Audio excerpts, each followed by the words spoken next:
সম্মানিত দর্শক, আসসালামু আলাইকুম। দেশ এবং দেশের বাইরে এই মুহূর্তে যারা দেখছেন জীবনের গল্পে সবাইকে স্বাগত জানাচ্ছি। দর্শক, আপনারা জানেন বিভিন্ন শ্রেণীর মানুষের জীবনের গল্প তুলে ধরা হয়, তেমনি ধারাবাহিকভাবে আজও এক বোনের জীবনের গল্প শুনবো।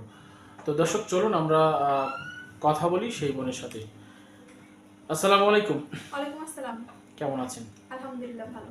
ভালো আছেন? হ্যাঁ। আচ্ছা, কি নাম এবং দেশের বাড়ি কোথায় আমরা একটু জানবো প্রথমে। আমার নাম হচ্ছে মুক্তা। দেশের বাড়ি হচ্ছে চাঁদপুর হাজীগঞ্জ। চাঁদপুর। থাকি হচ্ছে ঢাকাতেই।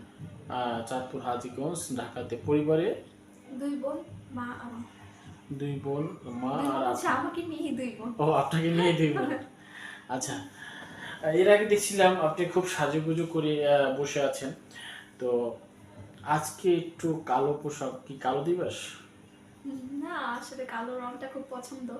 তাই? মাঝে মাঝে পরা হয় কালো। সবই কালো, কিন্তু চেহারাটা এত সুন্দর কেন? আল্লাহ সৃষ্টি করেছেন। আল্লাহর সৃষ্টি তো অপূর্ব। থ্যাঙ্কস গড, না? হ্যাঁ। আল্লাহকে অনেক ধন্যবাদ। আল্লাহ আমাদেরকে অনেক সুন্দর করে বানিয়েছেন।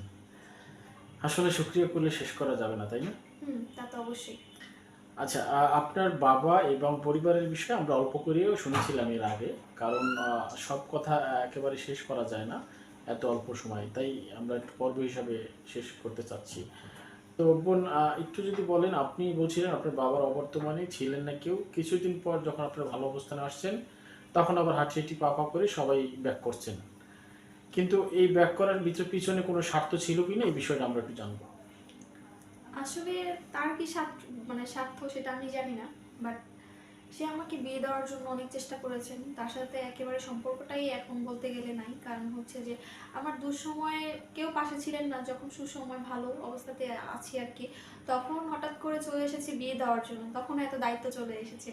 যখন আমি খারাপ ছিলাম তখন আমার দায়িত্ববান কেউই ছিলেন না। যখন ভালো ছিলাম তখন দায়িত্ববান হয়ে গিয়েছেন। বিষয়টা কেমন না? যাই হোক, যেমনই ছিল আমি জানি না তার ভিতরে কি চিন্তাভাবনা ছিল, ভালো ছিল কিনা বা খারাপ ছিল। ভালো উদ্দেশ্য হলো আমি জানি না, খারাপ উদ্দেশ্য হলো আমি জানি না। আমি আসলে এত কিছু বুঝতেও চাইনি। আমি শুধু এটাই চিন্তা করেছিলাম যে আমি আমার যদি বিয়ে হয়ে যায় সেক্ষেত্রে আমার ছোট বোন, আমার মা, তার কি হবে? তারা কিভাবে থাকবে? আমি ওইভাবে সাপোর্ট দিতে পারি বা পারি পেরেছিলাম কিনা আমি জানি না। বাট চেষ্টা করেছি যে যদি ওই মুহূর্তে চাচার কথা শুনে বিয়ে করতাম তাহলে হয়তোবা মানে খারাপই কিছু হতো, ভালো হতো না। কারণ আমি যতটুকু চেষ্টা করেছি তা মানে কি বলবো, কাজ জব করে হোক বা যেভাবে হোক সংসারের একটা দায়িত্ব নিয়েছি, তখন তো ওইভাবে দায়িত্ব নেওয়ার মতো মার পসিবল ছিল না। আর ছোট বোন তো ছোট, ও তো এত কিছু